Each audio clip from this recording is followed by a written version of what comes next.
Growing up as the middle child in the Chin family meant I was constantly caught between my overachieving older sister Lisa and my academically gifted younger brother David.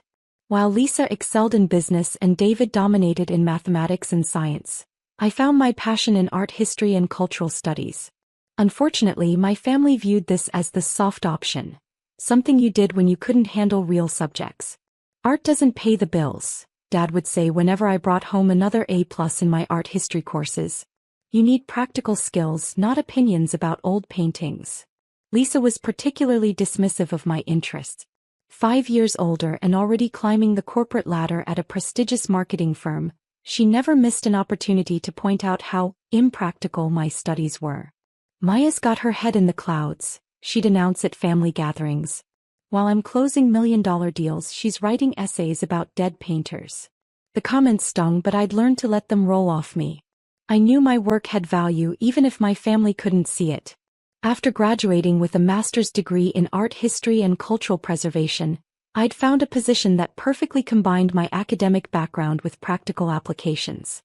I worked for a federal cultural heritage protection program, helping to track stolen artwork, authenticate historical pieces, and investigate art fraud cases. The job was fascinating and important, but I kept the details vague when talking to my family.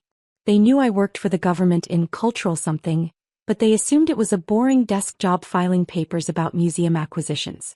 I didn't bother correcting their assumptions. At least it's stable government work, Mom would say consolingly.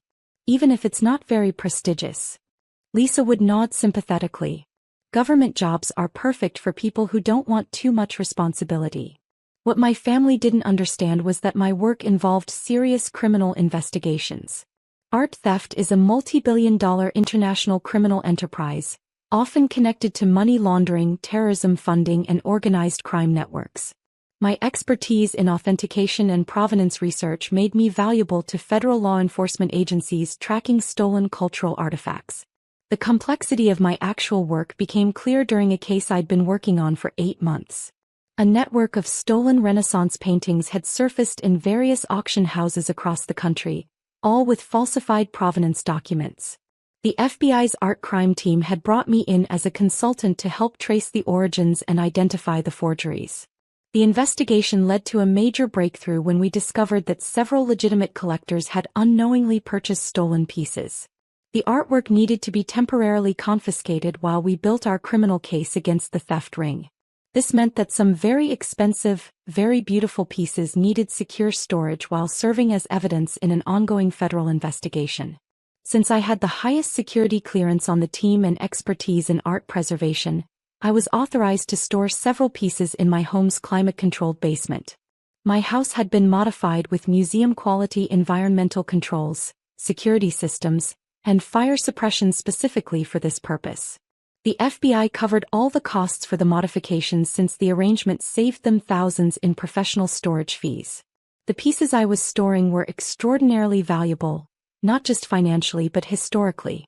A small Picasso sketch worth $45,000, a Renaissance-era illuminated manuscript valued at $35,000, and a collection of Asian antiquities worth approximately $40,000. All were stolen goods being held as evidence while we pursued the criminal network that had trafficked them. I loved having the pieces in my house, even temporarily. Every morning, I'd spend a few minutes in the basement just appreciating the craftsmanship and historical significance of what I was protecting.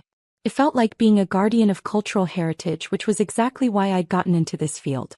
My family, however, saw my collection very differently during their occasional visits.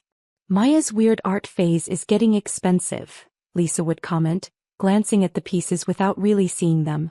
"How much did you spend on all this old stuff?" "They're not purchases," I'd explain. "They're part of my work." "Work?" Dad would laugh. "You mean the government pays you to collect art?" I tried to explain that the pieces were evidence in federal investigations, but my family interpreted this as me trying to make my hobby sound more important than it was. "She probably bought them at estate sales and made up stories about their significance," Lisa whispered to Mom during one visit, not quite quietly enough. The dismissive comments continued for months. Every family gathering included some reference to my expensive taste or impractical spending habits. Lisa particularly enjoyed making jokes about my investment in old paintings nobody cares about. Normal people put money in retirement accounts, she'd announce. Maya puts money in dusty artwork. The situation reached a breaking point last spring when I was called away on an urgent assignment to authenticate a collection of potentially stolen artifacts in Miami. The case was time-sensitive and required my immediate presence for 2 weeks.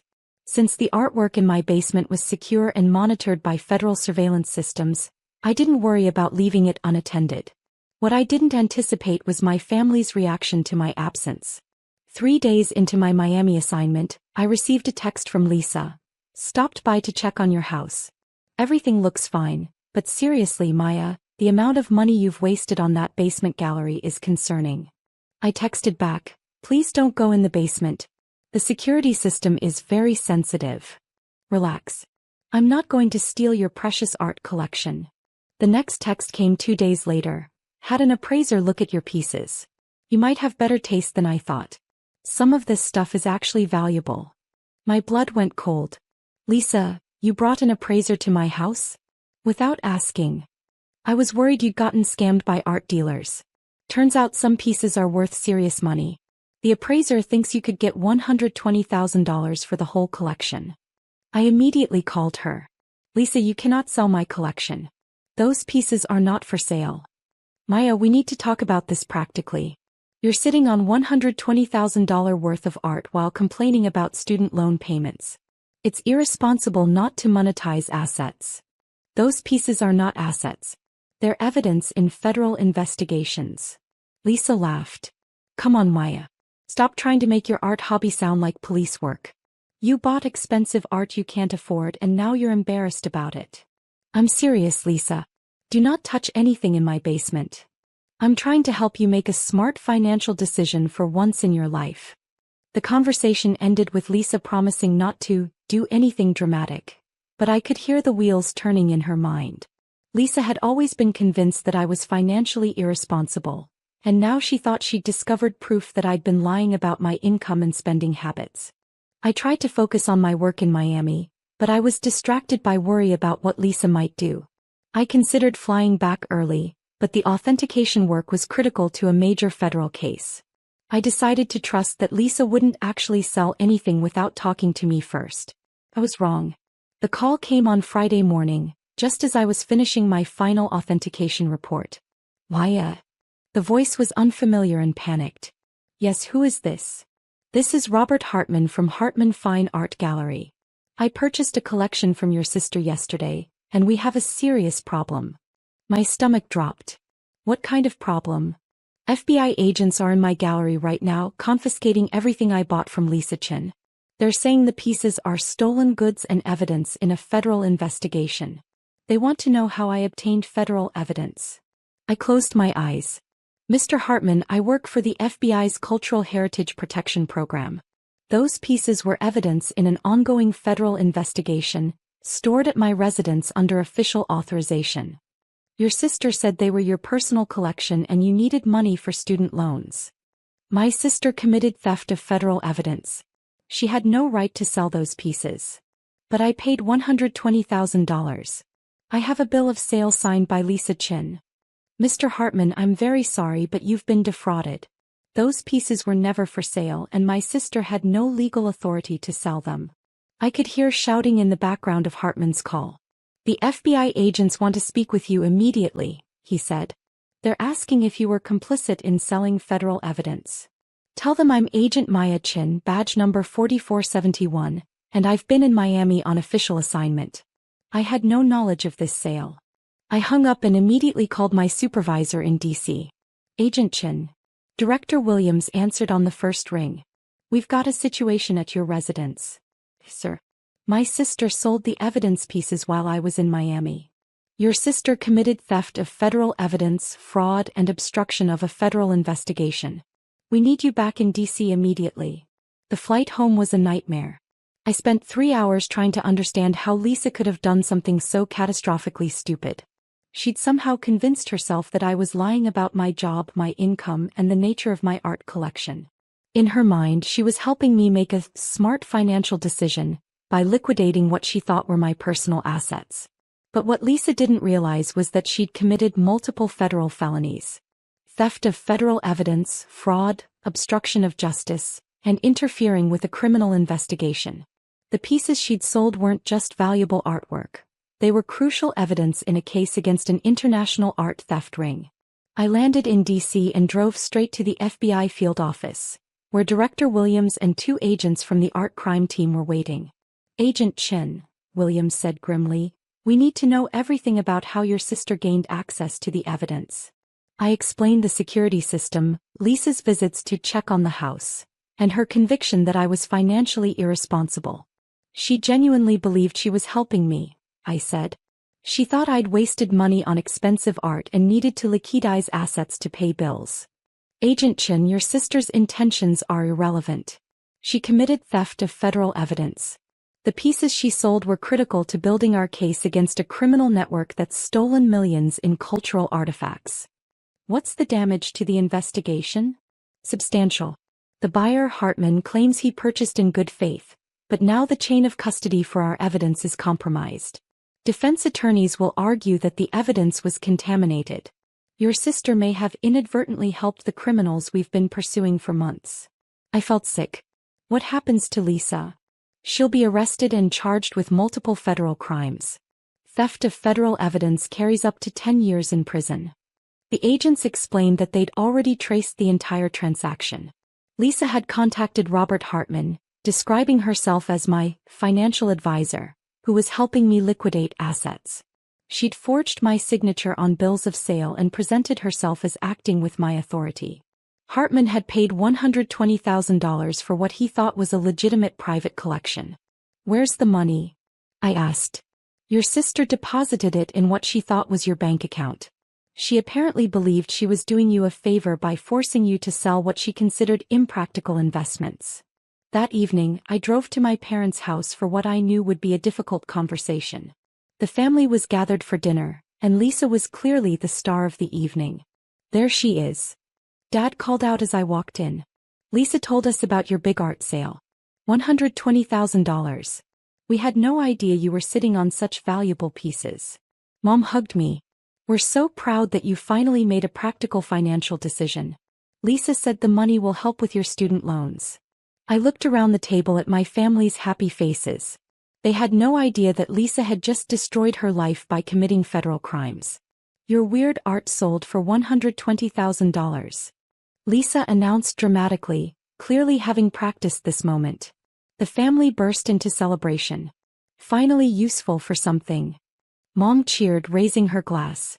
Everyone was applauding and congratulating Lisa for her financial advice. I smiled and said nothing, trying to figure out how to explain what had actually happened. "Congratulations," I said quietly. Lisa was beaming with pride. "I know you're probably mad that I went behind your back, but Maya, you needed someone to make the hard financial decisions. You were sitting on a fortune while complaining about money. Tell me exactly how you sold the pieces," I said. "I found this gallery owner, Robert Hartman, who specializes in high-end art. He was very professional, did proper authentications, paid fair market value. The whole transaction was completely legitimate." "And you signed the bills of sale?" "I signed as your representative. I explained that you were out of town but had authorized the sale. Hartman was fine with it once I showed him my ID and explained our family relationship." My phone started ringing. Unknown number. "Hello. Is this Maya Chin?" The voice was panicked, almost screaming. "Yes, who is this?" "This is Robert Hartman from Hartman Fine Art Gallery. FBI agents are confiscating everything I bought from your sister." I walked into the kitchen for privacy. "Mr. Hartman, I need you to stay calm and cooperate fully with the agents. They're saying the pieces were stolen goods. They're saying I purchased federal evidence. How is that possible?" I could hear the celebration continuing in the dining room, completely oblivious to the disaster unfolding. "Mr. Hartman, those pieces were evidence in an FBI investigation. My sister had no authority to sell them. You were defrauded." "But she signed bills of sale. She said she was your financial representative." "My sister committed theft of federal evidence and fraud. I'm an FBI agent, and those pieces were evidence stored at my residence under official authorization." There was silence on the other end, then the sound of papers rustling frantically. "Oh God," Hartman whispered. "The agents are asking about obstruction of justice and trafficking in stolen goods. They want to know if I knew the pieces were evidence. Cooperate fully and tell them exactly what Lisa told you. You were a victim of fraud." I hung up and walked back to the dining room where Lisa was still holding court. "Who was that?" Dad asked. "The gallery owner," I said calmly. Lisa perked up with interest. "Everything okay? He seemed really professional when I worked with him." "Lisa, I need you to understand something very important. Those pieces you sold weren't my personal collection. They were evidence in a federal FBI investigation, stored at my house under official authorization." The room went quiet. Lisa laughed nervously. "Come on, Maya. Don't be dramatic. I know you work for the government doing something with art, but you make it sound like you're some kind of federal agent." I pulled out my badge and ID. "I am Agent Maya Chin, badge number 4471, FBI Cultural Heritage Protection Program. The pieces you sold were evidence in an active federal investigation into international art theft." The color drained from Lisa's face. "That's impossible. You work in some boring government office." "I work for the FBI's art crime team. Those pieces were stolen artwork being held as evidence while we build a criminal case against the theft network." Dad was staring at my badge. "Maya, are you really an FBI agent?" "Yes." "And Lisa just committed theft of federal evidence, fraud, obstruction of justice, and interference with a criminal investigation." Lisa stood up suddenly. "This is insane. I was trying to help you. You never told me you were an FBI agent. I told you repeatedly not to touch the pieces in my basement. I told you they were evidence in federal investigations. I thought you were making that up to sound important." "Lisa, why would I make up being an FBI agent?" Because you always felt inferior about your career compared to mine," she said weakly. The room was completely silent now.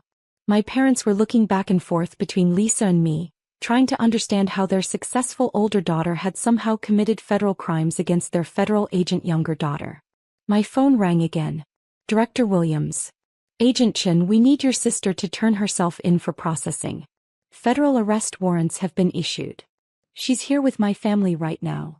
Can you bring her in, or do we need to send agents to the location?"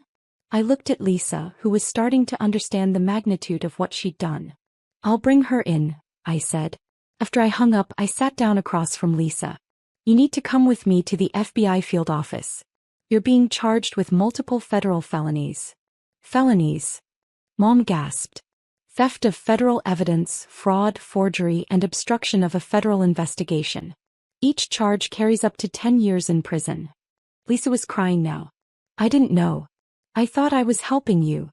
"Lisa, you forged my signature and sold $120,000 worth of federal evidence. The fact that you thought you were helping doesn't change the crimes you committed. But you never told me you were an FBI agent. You never asked what I actually did. You just assumed I had some meaningless government job because that fit your image of me as the unsuccessful sister." Dad was staring at his hands. "Maya, we had no idea about your real job. I tried to tell you the work was important, but you never took it seriously." "We failed you," Mom said quietly. "We treated your career like it was nothing when you were doing crucial law enforcement work." "The immediate problem is Lisa's situation," I said. "She needs a criminal defense attorney immediately. Federal prosecutors don't offer plea deals for theft of evidence." Lisa looked around the table desperately. "Can't you just tell them it was a misunderstanding? That I didn't know?" "Lisa, you committed multiple federal felonies. My testimony would actually make your case worse because I can confirm that you had no authority to sell those pieces. But I'm your sister. Which makes this worse, not better. You violated my trust, compromised a federal investigation, and committed serious crimes." The drive to the FBI field office was silent. Lisa stared out the window, occasionally asking questions I couldn't answer about prison sentences and criminal records. "How long have you been an FBI agent?" she finally asked. 6 years. 6 years. You've been a federal agent for 6 years and I never knew. You never asked what I actually did. You just made assumptions and dismissed my work as unimportant. I thought you filed paperwork about museum donations. I investigate international art theft, authenticate stolen cultural artifacts, and build federal cases against criminal networks. Lisa was quiet for several blocks. The pieces I sold, how important were they to your case? Critical. They were key evidence in a case against a theft ring that's stolen millions in artwork. Your sale compromised months of investigation. I've destroyed everything. You've made the case much harder to prosecute. Defense lawyers will argue that the evidence was contaminated. At the FBI building, Lisa was processed and formally charged. She was released on bond but faced federal trial within 6 months. The charges were serious: theft of government property, wire fraud, forgery, and obstruction of justice.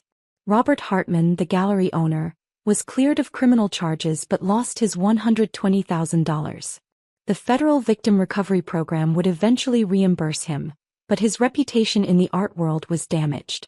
Several clients canceled contracts because of the association with federal evidence trafficking.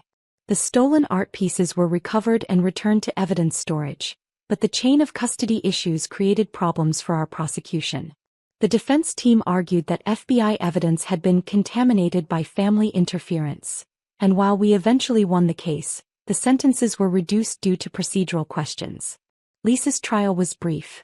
She pleaded guilty to all charges in exchange for a reduced sentence. She received 3 years in federal prison and 5 years of supervised probation. Her marketing career was over, and her federal conviction made future employment extremely difficult. During her sentencing hearing, Lisa finally acknowledged what she'd actually done. I convinced myself that my sister was financially irresponsible because I couldn't accept that she had a more important career than mine, she told the judge. I committed federal crimes because I refused to believe my younger sister was an FBI agent. Your assumption doesn't excuse theft of federal evidence, the judge replied. Your crimes compromised a major investigation and could have helped dangerous criminals escape justice. The hardest part of the entire situation was watching my parents struggle to understand how their family dynamics had contributed to Lisa's crimes. They'd spent years treating my career as less important than Lisa's corporate success, never bothering to learn what I actually did. We created this, Dad said during one difficult conversation. We made Lisa feel like she was supposed to be the successful one, and we made you feel like your work didn't matter. You made assumptions, I said. But Lisa chose to commit crimes based on those assumptions. If we'd taken your career seriously, she would have known you were an FBI agent. Maybe. But Lisa chose to sell things that didn't belong to her without asking permission. That's the core criminal behavior. Lisa served her full sentence and was released on parole. She now works at a nonprofit organization helping other federal prisoners reintegrate into society. We have limited contact, but she's been genuinely remorseful about the damage she caused. During one supervised visit, she looked around my basement office, now restored with new evidence pieces from different cases.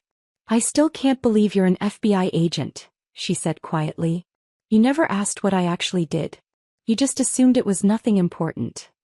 I couldn't handle that my younger sister was more successful than me. Success isn't a competition, Lisa. We could have both been successful in different fields. I destroyed my career because I couldn't accept yours. The case became a training example in FBI protocols about evidence storage and family security risks. My supervisor now requires all agents storing evidence at home to undergo family background checks and security briefings for household members. But for me, it was a lesson about the danger of family members who refuse to see you clearly. Lisa's crimes weren't really about money or art. They were about her inability to accept that her assumptions about me were completely wrong. She'd spent years convinced that I was the unsuccessful sister, and when evidence contradicted that belief, she chose to commit federal crimes rather than question her assumptions. The financial damage was $120,000. The investigative damage was months of compromised federal work. The family damage was a sister in federal prison. Sometimes the people who claim to love you most are the ones most invested in misunderstanding who you actually are. And sometimes, protecting yourself from that willful misunderstanding requires consequences that feel disproportionate to the underlying emotional crime. Lisa learned that lesson through federal prison. My parents learned it through watching their daughter get sentenced for crimes they'd never imagined possible. And I learned it through the surreal experience of having my competence validated by federal prosecutors instead of my own family. The artwork I protect now includes pieces recovered from Lisa's case. Every morning when I check on the evidence in my basement, I'm reminded that cultural heritage protection isn't just about preserving beautiful objects. It's about maintaining the integrity of systems that separate legitimate ownership from criminal theft. Lisa crossed that line because she couldn't accept who I really was. The art pieces were just the vehicle for a much deeper crime, refusing to see her sister clearly enough to avoid destroying both our lives. "This house is mine now," Emily shouted, waving a piece of paper in my face. "Dad promised it to me before he died. Here's the proof." Her smug smile made me angry, but I stayed calm. "My name is Olivia, and I'm 35 years old. I never thought I'd have to fight for my own home, especially against family. This house was a beautiful Victorian-style home where my father-in-law, George, had lived for 40 years. He passed away 3 months ago, and things have been peaceful until today." Emily walked around my living room, running her hands over the furniture I had carefully restored. "You need to pack up and leave by the weekend," she said. "I'm meeting with a realtor on Monday." I almost laughed at how bold she was. This house had been my home for 10 years. My husband James and I had put our hearts into fixing it up, keeping its old charm while making it comfortable. George had lived here with us for the last 5 years, and we had cared for him through his illness. "Emily," I said calmly, "I think you should sit down." She spun around, her fancy purse swinging. "Don't treat me like a child, Olivia. Look." She shoved the paper toward me again. "Dad wrote this before he died. He wanted me to have the house." I looked at the note. It was written in shaky handwriting and only said, "Emily, I want you to have the house." No signature, no details, just those few words. "Where did you find this?" I asked. "In Dad's study last week, when I was helping you clean," she said, making air quotes. In reality, she had come over uninvited and gone through George's things while I was at work. At that moment, James walked in. He stopped when he saw his sister standing there, looking angry. "Emily, what's going on?" "I'm taking what's mine," she said. "Dad left me the house. I have proof." She waved the note at him. James looked at me, confused. I gave him a small nod, and he understood. We had expected this.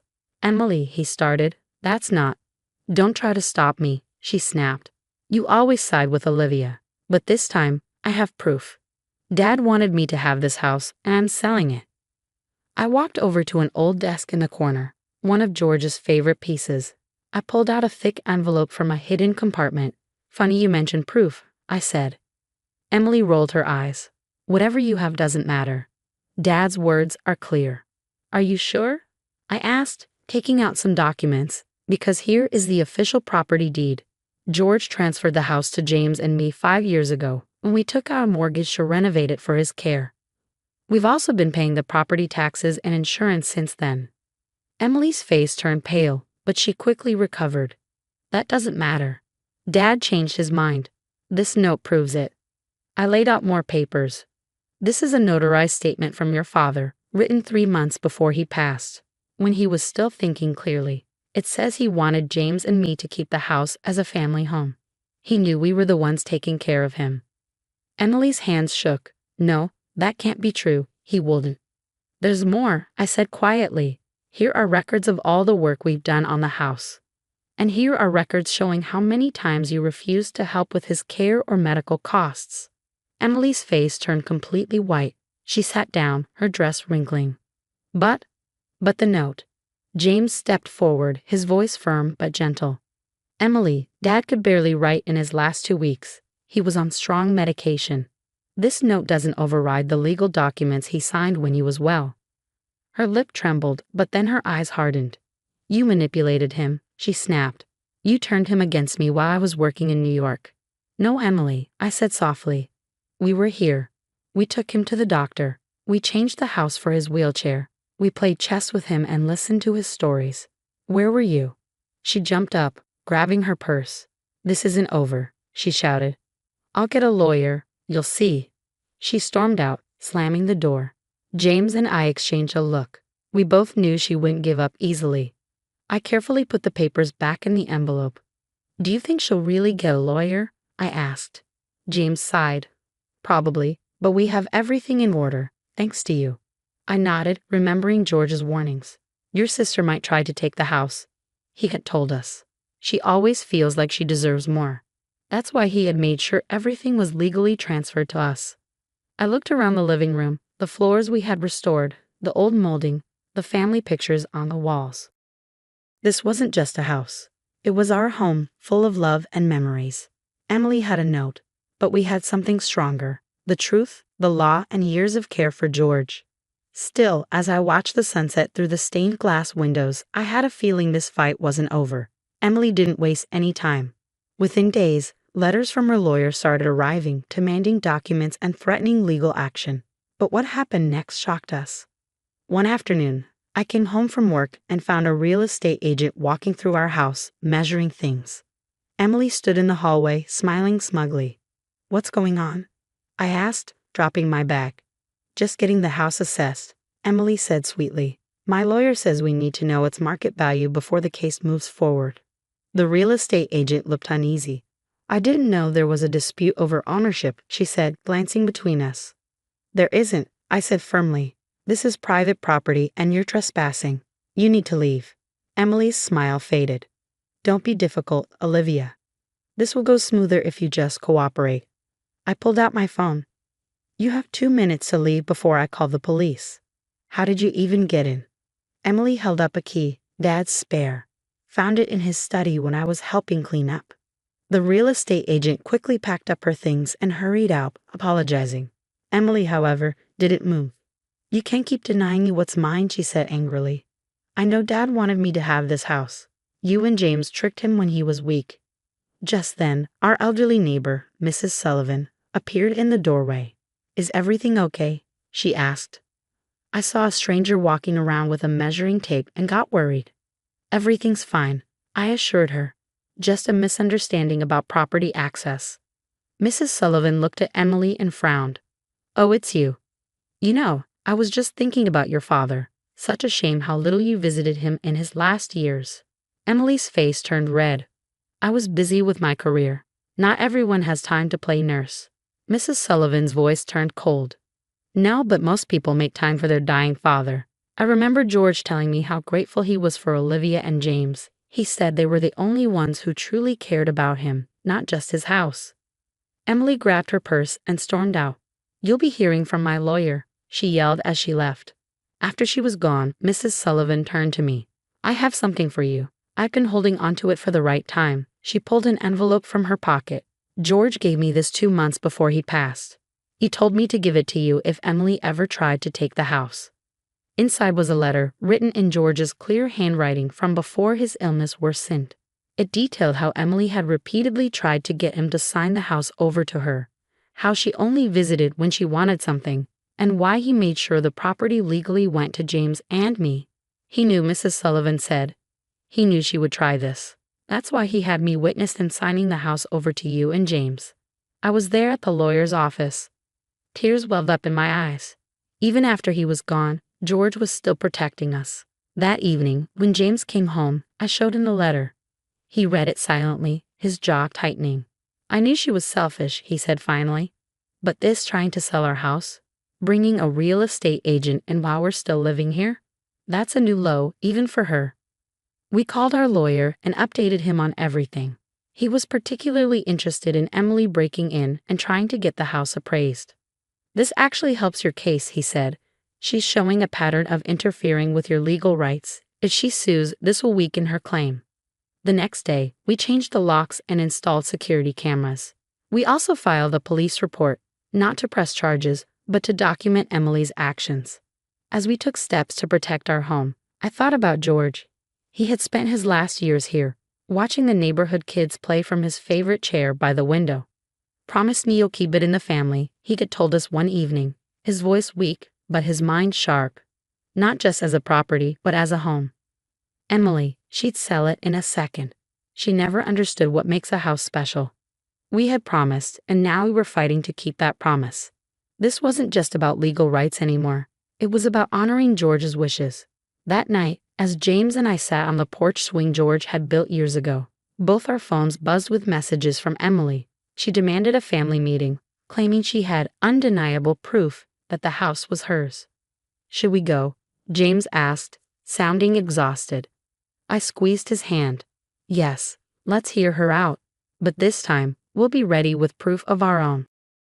We sat in silence, watching the sunset paint the sky in orange and purple, the same view George had loved. Whatever Emily had planned, one thing was certain. This house, with all its memories, was worth fighting for. The family meeting was set for Sunday afternoon at our house.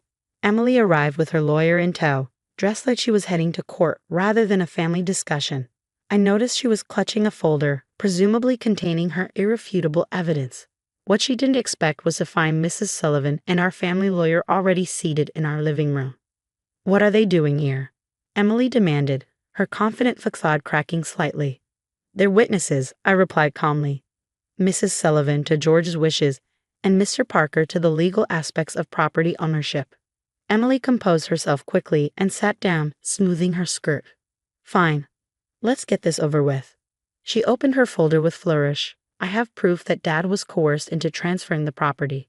Medical records showing he was on heavy medication when you convinced him to sign it over." Her lawyer laid out several documents, including pharmacy records from the last 6 months of George's life. "As you can see," he began, "Mr. Harrison was on strong pain medication that could have impaired his judgment." I couldn't help but smile. Mrs. Sullivan leaned forward, adjusting her glasses. "Those records are from 2023, dear. The property transfer was completed in 2018, 5 years before George became ill." Emily's lawyer frowned, quickly reviewing the dates. Her case was unraveling before it began. But the note," Emily sputtered. "He wrote that he wanted me to have the house." Mr. Parker, our lawyer, cleared his throat. "Yes, about that note. We had it analyzed by a handwriting expert. He produced a report. The writing shows signs of severe impairment, consistent with someone on heavy medication. Moreover, it's not legally binding and doesn't override the properly executed property transfer from 5 years prior." Emily's face reddened. "This isn't fair. I'm his daughter. I deserve." "What exactly do you deserve, Emily?" James interrupted, his voice uncharacteristically hard. "The house you never helped maintain, the home where others cared for our father while you were too busy to visit." Mrs. Sullivan pulled out George's letter, the one she'd been keeping. "Perhaps we should read what your father really thought." As she read George's words aloud, detailing Emily's neglect and attempts to acquire the house, tears formed in Emily's eyes, not of sadness, but of rage. "You all planned this," she accused. "You turned Dad against me." "No, Emily," I said softly. "You did that yourself. Every time you skipped a holiday, every time you ignored his calls, every time you asked about the property instead of his health." Her lawyer, looking increasingly uncomfortable, gathered his papers. "Miss Harrison, I believe we should discuss our options privately." But Emily wasn't finished. She stood up, pointing at me. "You're not even blood family, you just married in. This house should stay with real family." "Family isn't about blood, Emily," Mrs. Sullivan interjected. "It's about who shows up, who cares, who makes a house a home." George understood that. Emily stormed out, her lawyer trailing behind. The slam of the door echoed through the house. The same sound we'd heard countless times during her teenage tantrums years ago. In the following weeks, we received notice that Emily had dropped her claim to the house. Her lawyer's letter included a formal apology for the unauthorized entry and attempted property assessment.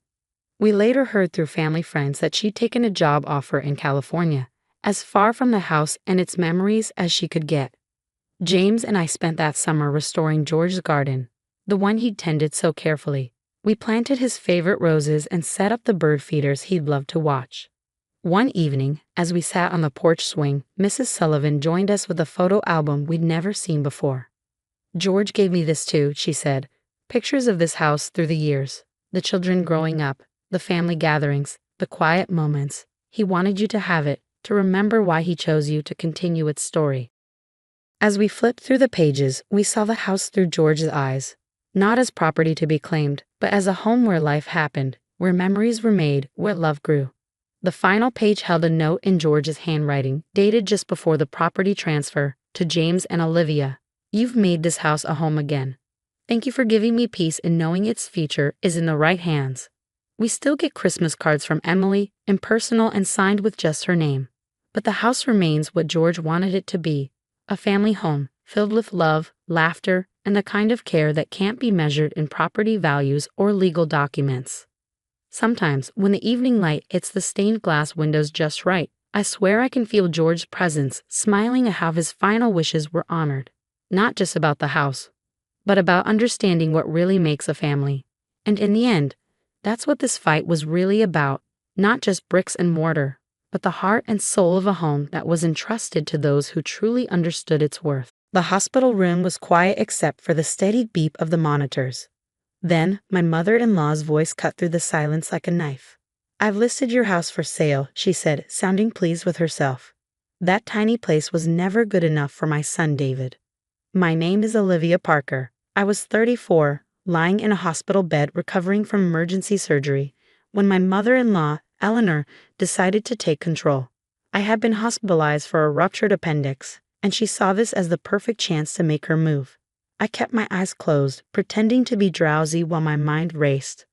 The house she wanted to sell wasn't just any house. It was my childhood home, the place where I grew up, where my late father taught me to paint, and where my mother spent her last days. Every part of that Victorian house held memories, but ever since David and I got married 3 years ago, Eleanor had been trying to erase them. "You should be thanking me," Eleanor continued, sitting down and resting her expensive purse on her lap. "I've already got interested buyers. My real estate friend, Jessica, has been so helpful. Finally, we can get David into a neighborhood that suits his status." I slowly opened my eyes and met her smug gaze. "Do what you need to do, Eleanor," I said calmly. She blinked, clearly surprised. She expected me to cry, beg, or protest. Instead, I seemed unfazed. What she didn't know was that I had been preparing for something like this for months. This wasn't her first attempt to control our lives. She had already tried redecorating our home without asking, throwing out family heirlooms she thought were ugly, and pushing us to move to a fancier neighborhood. "Good," she said, regaining her confidence. "Jessica will bring the paperwork tomorrow. We already have an offer. The buyers want to tear it down and build something modern." She scrolled through her phone, probably checking messages from her real estate agent friend. Eleanor loved using her connections, flaunting her status, and manipulating situations. But this time, she had gone too far. "Does David know about this?" I asked. She waved a hand dismissively. "Oh, I'll tell him once everything's settled. You know how he is, better to present it as a done deal." I did know. My husband had no patience for his mother's schemes. That's why she always worked behind his back. He was away at a medical conference, which was why she picked now to strike. "You're right," I said, adjusting my blanket. "It's better to keep things simple." Eleanor smiled, thinking she had won. She stood up, smoothing her expensive skirt. "I'm so glad you're being reasonable, Olivia. Jessica will bring the papers tomorrow. You just focus on getting better." As she left, I reached for my phone. First, I texted my best friend Anna, who was also a real estate lawyer. "It's happening. Time to move forward with the plan." Then I called Tom, my father's old friend and my actual real estate agent. "Hey Tom, remember what we talked about? Eleanor just made her move." "I'm already on it," he said. "I have the paperwork ready. Want me to bring it to the hospital?" "Yes, and make sure it's airtight." After hanging up, I lay back, thinking about the house Eleanor wanted to sell, the porch where I spent summers with my parents, the art studio my father built, the garden my mother cared for. This house wasn't just a building, it was my history, my heart. Eleanor never understood why David and I chose to live there instead of buying something fancier. To her, it was all about status. But some things are more important than appearances, like love, memories, and family. A soft knock interrupted my thoughts. It was Anna, walking in with her briefcase and a determined look. "I got your text." So Eleanor finally made her move. I nodded. She's bringing her real estate agent tomorrow. She thinks she can sell my house while I'm stuck in this bed. Anna opened her laptop. Good thing we spent months making sure she can't do that. Should we call David now or wait until her agent shows up? I thought for a moment. David needed to know, but timing was everything. "Let's wait," I said. "I want to see exactly what they tried to pull first." Anna grinned. "All right, let's go over everything one more time. Eleanor's agent is in for a big surprise." I smiled, imagining Eleanor's face when she realized she had lost.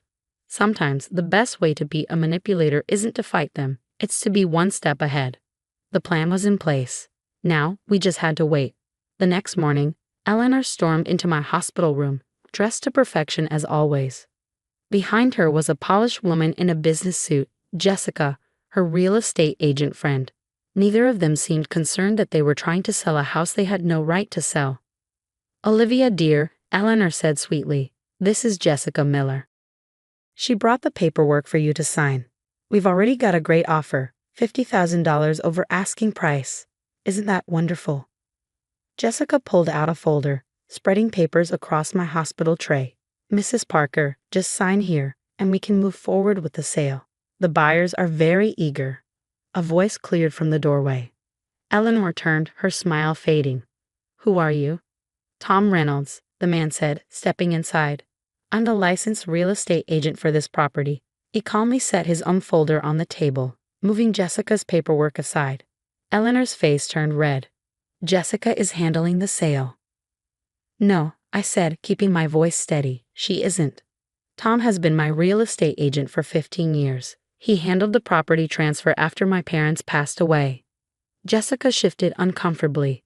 "Mrs. Parker, your mother-in-law assured me she had the authority to list the property. Did she show you any proof of that authority?" Tom asked, his voice firm. Jessica didn't answer. Eleanor jumped in. "I'm David's mother. This house isn't good enough for him, and as his mother, I have every right." "You have no rights to this property at all," another voice interrupted. Anna walked in, briefcase in hand. "I'm Anna Chen, Olivia's attorney. And Mrs. Miller, you are dangerously close to breaking several real estate laws." Jessica paled as Anna pulled out a stack of documents. "This house belongs to a family trust created by Olivia's parents. Neither of you have any legal authority to sell it." Eleanor's eyes narrowed. "David is my son, as her husband." "David has no claim to it either," Anna said. "The trust is ironclad. And here's something interesting." She handed Jessica a document. "This is a complaint I've prepared for the Real Estate Commission about your attempt to sell property without legal authority." Jessica's face turned white. "Mrs. Winston," she hissed, looking at Eleanor, "you told me you had power of attorney." Eleanor clutched her purse. I was just trying to help David. Olivia is being selfish, clinging to this old house when they could live somewhere better." Tom's voice was firm. "Mrs. Winston, I suggest you leave. If you try anything else, we'll take legal action." Jessica quickly gathered her papers. "I apologize, Mrs. Parker. I should have verified the authority to sell. This won't happen again." She hurried out, avoiding my eyes. Eleanor stayed, her face tight with anger. "Olivia, you're making a mistake. I only want what's best for David." "No," I said quietly. "You want what you think is best, but this isn't your decision." "We'll see what David has to say," she snapped. "Yes," a familiar voice said from the doorway. "Let's see what I have to say." There stood my husband, conference badge still hanging around his neck. Eleanor froze. "David, you're back early. I was just trying to help you and Olivia find a better home." "By selling our house behind our backs while Olivia is in the hospital?" David's voice was low but firm. "Mom, we need to talk. Outside. Now." As Eleanor followed him out, I could see the shock on her face. She had finally gone too far, and she knew it. I exchanged glances with Anna and Tom, feeling a weight lift from my shoulders. The house was safe. More importantly, Eleanor's days of interference were coming to an end. Through the window, I saw David speaking to his mother, his face serious. For the first time, Eleanor looked small, her confidence gone. Sometimes the best way to fight back isn't just being prepared. It's having the right people in your corner. The next few days brought significant changes. David moved my recovery to the sunroom of our Victorian home, the very room Eleanor had deemed outdated and depressing. Surrounded by my father's artwork and my mother's thriving plants, I felt stronger with each passing day. David had been uncharacteristically quiet about his conversation with Eleanor, but its impact was evident. She hadn't called or visited since the hospital incident, and through family gossip, I learned she retreated to her country club, nursing her wounded pride. I told her she needs therapy, David finally shared one evening as we sat on our wraparound porch. I made it clear that if she wants to be part of our lives, she has to respect our boundaries. No more manipulation, No more trying to control everything. I squeezed his hand, watching the sunset paint our garden in golden hues. How did she take it? Not well initially, he admitted. But I think seeing me stand up to her, plus the legal trouble she almost caused her friend Jessica, it finally got through to her that she can't always have her way. Jessica, as we learned, had faced her own consequences. The attempted unauthorized sale had been reported to the Real Estate Commission, resulting in a formal reprimand and mandatory ethics training. Eleanor's influence had nearly cost her friend her license. A week later, something unexpected arrived. A letter from Eleanor. I recognized her elaborate handwriting on the envelope, but the tone of the letter inside was different from anything she'd written before. Dear Olivia, it began, I owe you an apology. My behavior was inexcusable. I've spent so many years believing I knew best that I forgot to see what was already perfect right in front of me. Your home isn't just a house, it's a testament to love and family history, something I should have respected. She went on to explain that she'd started seeing a therapist, trying to understand why she felt such a need to control everything. David's happiness should have been enough, she wrote. Instead, I almost destroyed my relationship with my son because I couldn't see past my own expectations. The letter ended with a request, not a demand, to help restore the garden my mother had loved so much.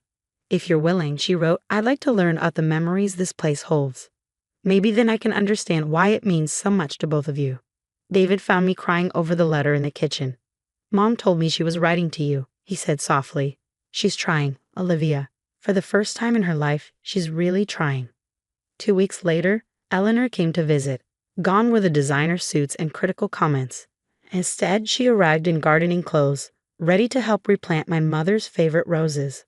As we worked together in the dirt, she asked about my parents, genuinely listening as I shared stories about growing up in this house.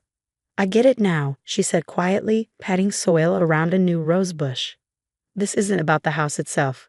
It's about keeping their love alive. Looking at her there, hands dirty, hair slightly messy, I saw a different Eleanor emerging, one who was learning that control and love don't go hand in hand. That evening, as David, Eleanor, and I sat on the porch enjoying lemonade, she looked around with new eyes. This place has character, she admitted. And more importantly, it has heart. I'm sorry I couldn't see that before. David squeezed my hand, and I felt the last tension between us dissolve. Sometimes the biggest victories come not from winning battles, but from helping others see what truly matters. Today, Eleanor visits regularly, but always calls first. She's learning to appreciate our home for what it is, a place filled with love, memories, and now, new beginnings. The roses she helped plant are blooming, adding their beauty to my mother's garden. And every time I see them, I'm reminded that change is possible, even in the most unlikely places. The Victorian house stands proud, unchanged by Eleanor's schemes, but transformed by her growth. It remains what it has always been, not just a house, but a home where love grows and memories live on. Sometimes the best revenge isn't revenge at all. It's watching someone learn to see the beauty in what they once tried to destroy.